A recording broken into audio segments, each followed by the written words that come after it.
Good morning. पहा, नंतरचा मुद्दा पाहायचा आहे ओरिजिन आणि इव्होल्युशन ऑफ लाईफचा. That is Hardy Weinberg's principle. हा जो करंटमध्ये आपला टॉपिक चालू आहे it is mechanism of the evolution. आणि त्या मेकॅनिझम मध्ये आपण डिस्कस केलाय का म्युटेशन, रिकॉम्बिनेशन, जेनेटिक ड्रिफ्ट आहे, त्यानंतर नॅचरल सिलेक्शन, आयसोलेशन आणि स्पेशिएशन. कशा पद्धतीनं एक पॉप्युलेशन, त्याच्यामध्ये असणारे नंबर ऑफ इंडिव्हिज्युअल आणि त्यांचे जीन्स याच्यामध्ये चेंजेस होऊन कोणकोणते फॅक्टर्स त्या ठिकाणी इन्व्हॉल्व होतात त्याच्यामध्ये, आणि फायनली नवीन स्पीशीज कशी बनते. ओके, हा सगळा जो पार्ट आहे आपण हा सगळा डिटेल डिस्कस केलाय ऑलरेडी. आता याचाच असा एक फॅक्टर आहे ज्याच्यावर बेस्ड आहे की इव्होल्युशन घडण्यासाठी रिझन कोणतं राहू शकते. तर हे दोन व्यक्ती आहेत पहा, दॅट इज हार्डी अँड वेनबर्ग्स. यांनी एक स्वतःच एक इक्वेशन बनवलं आणि त्या इक्वेशनला त्यांनी डिराईव्ह करून प्रूफ केलं की इव्होल्युशन घडण्याच्या मागे हा सुद्धा एक फॅक्टर असू शकतो. बरोबर आहे. एक तर आपण त्याला हार्डी वेनबर्ग्स प्रिन्सिपल म्हणू शकतो किंवा हार्डी वेनबर्ग इक्विलिब्रियम. इक्विलिब्रियम शब्दाला म्हणजे तुमच्या लक्षात येईल का कोणत्या तरी ठिकाणी स्टॅबिलिटीचा संबंध येऊन राहिला. बरोबर. आता हे काय आहे इक्विलिब्रियम आणि प्रिन्सिपल हे आपण प्रूफ करू, त्याला इक्वेशनच्या थ्रू डिस्कस करू आपण त्याला. सगळ्यात पहिले तर आपण प्रिन्सिपल पाहून घेऊ की यांचं म्हणणं काय. इव्होल्युशनशी रिलेटेड यांनी कोणकोणते पॉइंट्स मांडले आहेत. आता पहा, याच्या अगोदरचे जे पॉइंट्स आपण स्टडी केले आहेत त्याच्यावरून लक्षात येतं की इव्होल्युशन स्टडी करताना we should consider a population. आणि पॉप्युलेशन ही कोणती आहे? मेंडेलियन पॉप्युलेशन और इट इज जेनेटिक पॉप्युलेशन. का जेणेकरून असे इंडिव्हिज्युअल ज्याच्यामध्ये इंटरब्रीडिंग असायला पाहिजे. सगळं शिकवलंय मी तुम्हाला की इंटरब्रीडिंग म्हणजे काय असतं. नंबर ऑफ इंडिव्हिज्युअल आहेत, पण जर त्यांच्यामध्ये इंटरब्रीडिंग घडत नसेल, मीटिंगची प्रोसेस घडत नसेल, तर आपण त्याला ट्रू जेनेटिक पॉप्युलेशन कन्सिडर करू शकत नाही. बरोबर आहे. So basic requirement for any evolution to study the evolutionary mechanism there must be the interbreeding individual. Mating possible असायला पाहिजे. तर ही एक पॉप्युलेशन आपण कन्सिडर करतो. त्याच्यानंतर यात असणारे जे नंबर ऑफ इंडिव्हिज्युअल्स राहतील, बरोबर आहे, एव्हरी इंडिव्हिज्युअल त्याच्याकडे स्वतःचे जीन्स प्रेझेंट राहतील. त्याला कलेक्टिव्हली आपण म्हणत असतो जीन पूल. आणि या जीन पूल मध्ये जे कलेक्शन आहे त्याच्यामध्ये जीन्स पण असतील. As we know that a gene may have two allele, that is dominant and recessive. असे अलील पण असतील. तर त्या प्रत्येक अलीलची त्या ठिकाणी फ्रिक्वेन्सी सुद्धा असेल. काय असेल? Frequency. I have told you previously that frequency means it is the rate of expression, how a particular allele express itself in proportion to another.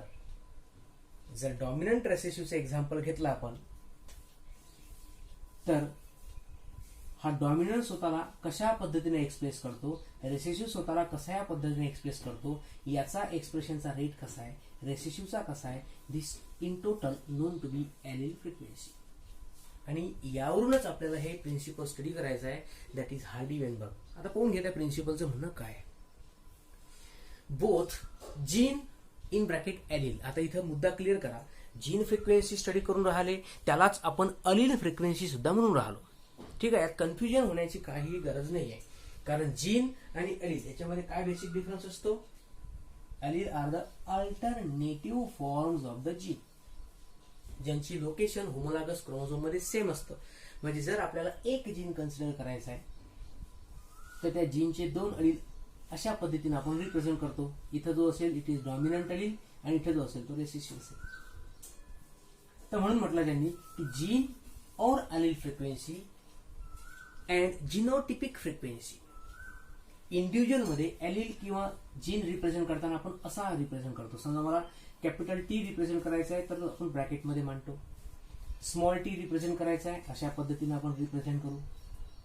But when we consider the genotype, तर genotype मांडताना लक्षात ठेवायचं आहे का एक प्रत्येक living organism मध्ये diploid condition आपण कन्सिडर करतो. कारण आपण आता सध्या जो स्टडी करून राहिलो हा आहे सेक्शुअली रिप्रोड्युसिंग ऑर्गॅनिझमचा, म्हणजे असे ऑर्गॅनिझम ज्यांच्यामध्ये दोन पॅरेंटचं जेनेटिक मटेरियल आहे, male parent and a female parent, म्हणून त्याला आपण डिप्लॉइड समजून राहिलो. मग आता एका डिप्लॉइड इंडिव्हिज्युअलला जर मला रिप्रेझेंट करायचं असेल तर आपण त्याला रिप्रेझेंट करतो ट्वाइस एन. आता इथं ट्वाइस एन म्हणजे काय, 2 सेट्स ऑफ क्रोमोझोम, एक सेट मेल पॅरेंटचा एक सेट फिमेलचा. तर जर याला मला याचा जिनोटाइप मांडायचा असेल मला या अलीलचा उपयोग घेऊन, तर आपण त्याला रिप्रेझेंट करू कॅपिटल टी स्मॉल टी. हे झालं तुमचं जिनोटाइप आणि हे झाले तुमचे एलील. आणि याच्यावरूनच क्लिअर करा की पॉप्युलेशन मध्ये असणाऱ्या जीनची, अलीलची किंवा जिनोटाइपची frequency, allele frequency and genotypic frequency remain constant from generation to generation. Generation to generation या फ्रिक्वेन्सी बदलत नाहीत. जेव्हा बदलेल तेव्हा इव्होल्युशन घडेल. हे आहे प्रिन्सिपल. लक्षात ठेवायचं आहे. जे इक्विलिब्रियम आपण पाहून राहिलो त्याचं नावातच आहे इक्विलिब्रियम म्हटलं, याचा अर्थ कॉन्स्टंट. म्हणजे जर समजा एखाद्या पॉप्युलेशन मध्ये हे प्रिन्सिपल लागू पडत असेल त्याचा अर्थ ती पॉप्युलेशन कोणती होऊन राहिली, that population is called as non evolving population. मुद्दा क्लिअर करायचा आहे. जरी आपल्या सिलेबसमध्ये इव्होल्युशन दिलं असेल, हेच तर कन्सेप्ट आहे ज्याच्यावर तुम्हाला ऑब्जेक्टिव्ह विचारले जातात. हार्डी वेनबर्ग प्रिन्सिपल जे आहे it is applied for non evolving population. पण त्याचं म्हणणं काय की जेव्हा हे इक्वेशन डिस्टर्ब होईल, जेव्हा हे इक्विलिब्रियम डिस्टर्ब होईल तेव्हा कुठेतरी पॉप्युलेशन घडेल, म्हणजे पॉप्युलेशन काय होईल, इव्हॉल्व्ह होईल. आता हा झाला स्टेटमेंटचा पार्ट. आता कंडिशन्स कोणत्या आहेत, हे इक्विलिब्रियम तुम्ही केव्हा अप्लाय कराल, कोणत्या लिव्हिंग ऑर्गॅनिझमला अप्लाय कराल. कारण पॉप्युलेशन मध्ये जे ऑर्गॅनिझम राहतात it is not necessary that all the individuals are sexually reproducing. There must be some organism which follow the asexual one, which follow the vegetative reproduction. तर म्हणून conditions लक्षात घेऊन घ्या की इक्विलिब्रियम स्टडी करताना सगळ्यात पहिले तुम्हाला ते अप्लाय करावं लागेल for the diploid individual. Diploid म्हटलं म्हणजे all are sexually reproducing organism, बरोबर आहे. त्या ठिकाणी हे अशाच टाईपचे फॅक्टर्स असायला पाहिजे. त्याच्यानंतर there should be free interbreeding. कंडिशनच आहे इव्होल्युशन स्टडी करताना जी पॉप्युलेशन आहे दॅट पॉप्युलेशन इज जेनेटिक. मग जेनेटिक आहे म्हणजे there should be interbreeding among them, आणि ते फ्री असलं पाहिजे. रॅन्डम मेटिंग फिक्स नाही आहे की हा पर्टिक्युलर इंडिव्हिज्युअल याच पर्टिक्युलर इंडिव्हिज्युअल सोबत मेट झाला पाहिजे. त्यांची मीटिंग ही रॅन्डम असायला पाहिजे, है ना. कशाही पद्धतीने त्यांची मीटिंग पॉसिबल असेल. त्याच्यानंतर no any other factor which changes the frequency. कोणत्याही फॅक्टरच्यामुळे त्यांची फ्रिक्वेन्सी बदलत नसेल तर त्या पॉप्युलेशन मध्ये काय स्टडी करता तुम्ही, हार्डी वेनबर्गनी दिलेलं इक्विलिब्रियम. आता इक्विलिब्रियम काय ते तर स्टडी करू जावं, ते काही कठीण नाही आहे. पण पहिले आपल्याला स्टेटमेंटच समजलं पाहिजे. आता आपण प्रूव्ह करू पहिले की हे इक्वेशन काय आहे, इक्विलिब्रियम का नाव दिलं, आणि प्रिन्सिपल आपण आताच पाहिलं. आपण स्टडी करू. एक एक्झाम्पल घ्यावं लागेल. हे आपण सगळं इरेज करू. Let's take one example.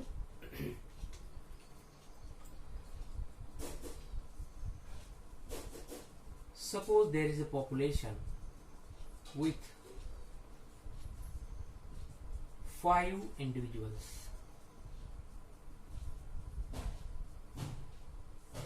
किती इंडिव्हिज्युअलची पॉप्युलेशन आहे समजा 5, आणि ते 5ही इंडिव्हिज्युअल मी कसे रिप्रेझेंट करतो आता पाहून घ्या. कॅपिटल ए हा पहिला इंडिव्हिज्युअल. समजा दुसरा पण आहे, तुम्ही कोणतेही एक्झाम्पल घेऊ शकता. कॅपिटल टी घेऊ शकता, ठीक आहे. कॅपिटल ए स्मॉल ए आणि स्मॉल ए, है ना. हे आपण दोन घेऊ हायब्रिड वाले. आता कसं आहे, प्रूफ करण्याकरता जे तुम्हाला पॉसिबल वाटतं आपण तशा टाईपचे एक्झाम्पल्स कन्सिडर करतो. तर हे आहेत 5 इंडिव्हिज्युअल ज्यांच्यामुळे एक पॉप्युलेशन बनली आहे. पहा, तर पॉप्युलेशन म्हटली का यांचा एक स्वतःचा जीन पूल असेल, बरोबर आहे.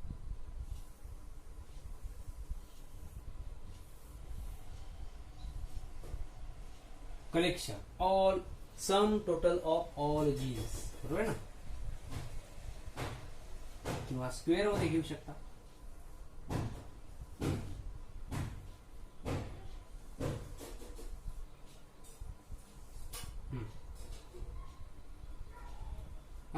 हे झाली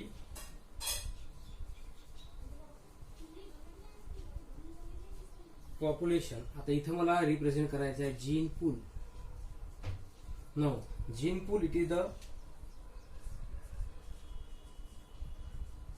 सम टोटल ऑफ ऑल जीन्स किंवा अलील. आता इथं अलील आहेत कॅपिटल ए स्मॉल ए, ते सगळे तुम्हाला इथं मांडायचे आहेत. मांडा.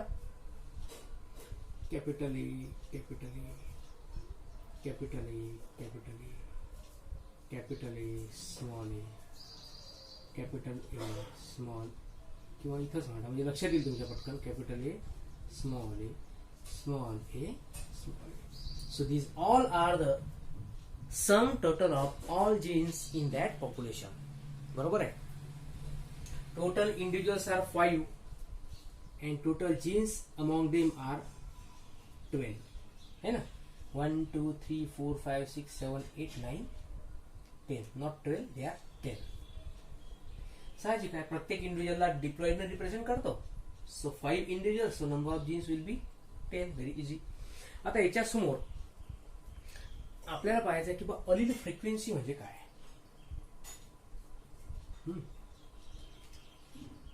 हे झालं आपलं पॉप्युलेशनचं. त्याच्यानंतर आपण पाहू अलील फ्रिक्वेन्सी. हा झाला आपला जीन पूल.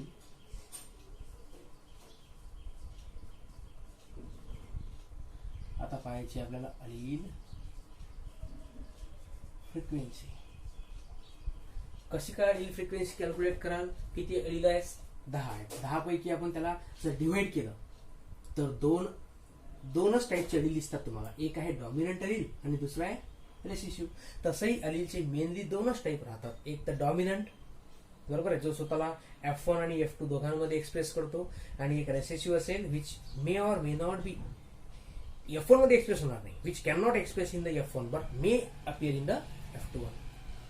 हे सगळं डिस्कशन आपण मेंडेलिझमच्या पार्टमध्ये आपण डिस्कस केलं आहे. आता इथं डॉमिनंट अलीलची फ्रिक्वेन्सी कशी आहे. सो फ्रिक्वेन्सी ऑफ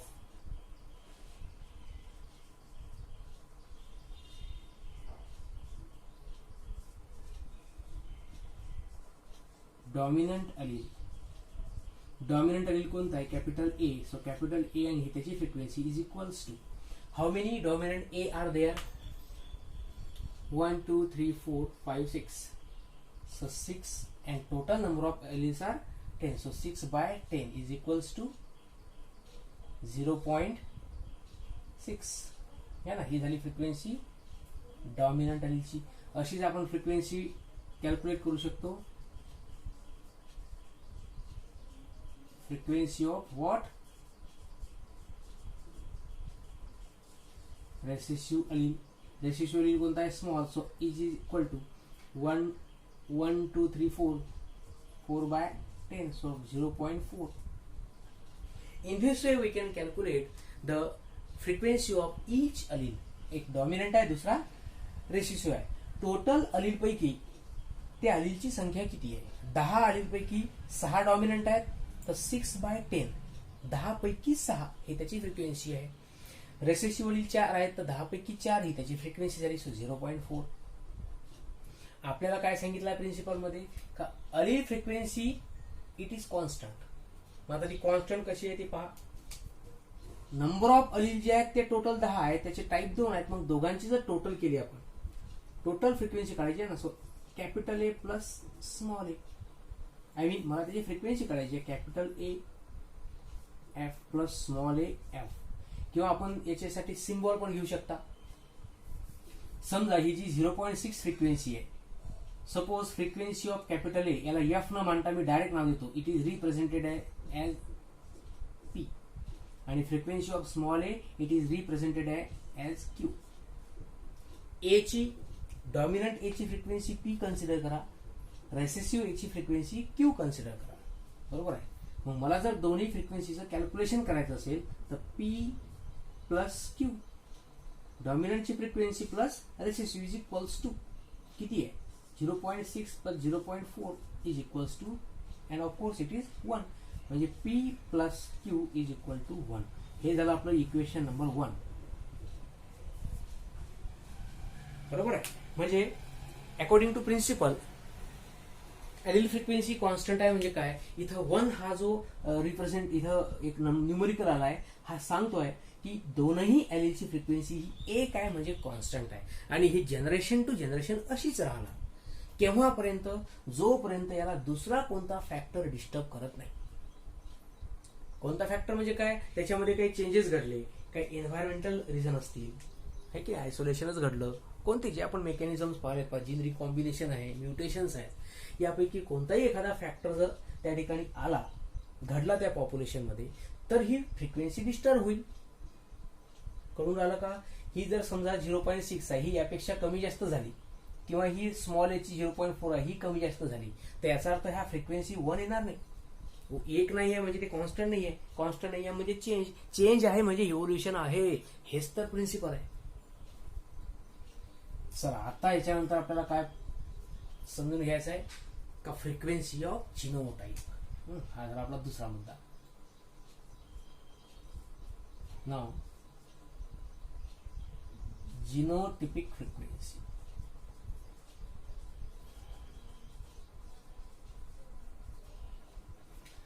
आता पहा, या ठिकाणी जे इंडिव्हिज्युअल आहे त्याच्यामध्ये होमोझायगस, हेट्रोझायगस आणि होमोझायगस रेसेसिव्ह असे सगळे इंडिव्हिज्युअल आहेत. आता आपण काय कन्सिडर करू, या पूर्ण पॉप्युलेशन पैकी असे 2 इंडिव्हिज्युअल सिलेक्ट करा ज्याच्यामध्ये दोनही अलील आहेत, कारण आपल्याला कॅल्क्युलेशन दोनही अलीलच्या फ्रिक्वेन्सीचं करायचं आहे. मग असा कोणता इंडिव्हिज्युअल आहे ज्याच्यामध्ये दोनही अलील त्याच्यामध्ये प्रेझेंट राहतील, तर तो असतो हेट्रोझायगस. मग असे 2 हेट्रोझायगस इंडिव्हिज्युअल सिलेक्ट करा आणि त्याचा आपण क्रॉसिंग स्टडी करू. त्या क्रॉसवरून तुमच्या लक्षात येईल की जिनोटाइप, अरे जिनोटाइप स्टडी करायचा आहे म्हणजे मेल फिमेल पॅरेंट लागेल, त्याचा क्रॉस केला जाईल आणि जनरेशनचा स्टडी केला जाईल, तरच तुम्हाला जिनोटिपिक रेशिओ कॅल्क्युलेट करता येईल. हा सगळा मेंडेलचा रूलच आहे. So suppose we cross the 2 hybrid individual, है ना. मग त्याच्याकरता कसं केलं जाईल, आपण कॅपिटल टी टी, आता इथे टी टीच्या ऐवजी एक्झाम्पल आपण कोणतं घेऊन राहिलो, कॅपिटल ए. तर ठीक आहे, heterozygous individual cross with heterozygous individual. हे का घेतले लक्षात येऊन राहिलं का. काय कॅल्क्युलेट करायचं आहे तुम्हाला, फ्रिक्वेन्सी कोणाची, जिनोटाइपची. जिनोटाइपसाठी आपल्याला इंडिव्हिज्युअल लागेल डिप्लॉइड, तो आपण ऑलरेडी घेतलाय. जर तुम्ही 2 कॅपिटल ए चा क्रॉस केला तर तुम्हाला फ्रिक्वेन्सी फक्त ए चीच माहित पडेल ना. अलील तर 2 टाईपचे आहेत, रेसेसिव्ह पण आहे. मग इंडिव्हिज्युअलच असा सिलेक्ट करा so that it should represent both kinds of the allele, dominant as well as recessive. म्हणून आपण क्रॉसिंग कोणामध्ये परफॉर्म करू, हेट्रोझायगस इंडिव्हिज्युअल मध्ये. क्रॉसिंग परफॉर्म करताना तुम्हाला माहित असेल आपण पुन्नेट स्क्वेअर है ना, किंवा चेकर बोर्डचा यूज करतो. आता या ठिकाणी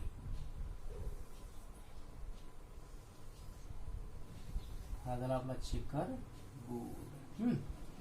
समजून घ्या, कॅपिटल ए ची फ्रिक्वेन्सी आपण काय कन्सिडर केली, frequency of capital it is P and frequency of small it is Q. Let's consider. ही काय आहे, हे 2 काय आहेत, दीज आर द फ्रिक्वेन्सीज.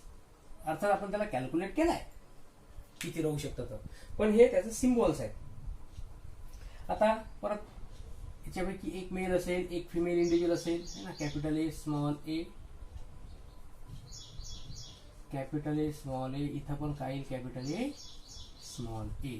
आता पहा, क्रॉसिंग करताना याचे जे गेमिट्स आहेत हे काय होतील, सेपरेट होतील. पटून आलं का, कॅपिटल ए वेगळा होईल, स्मॉल ए वेगळा होईल. इथं पण कॅपिटल ए वेगळा होईल, स्मॉल ए वेगळा. मी डायरेक्ट म्हणतो आता का क्रॉसिंग करताना मी याची अलील काय करून आलो, सेपरेट. कॅपिटल ए सेपरेट, स्मॉल ए सेपरेट, कॅपिटल ए सेपरेट, स्मॉल ए सेपरेट. आता काय करायचं आहे,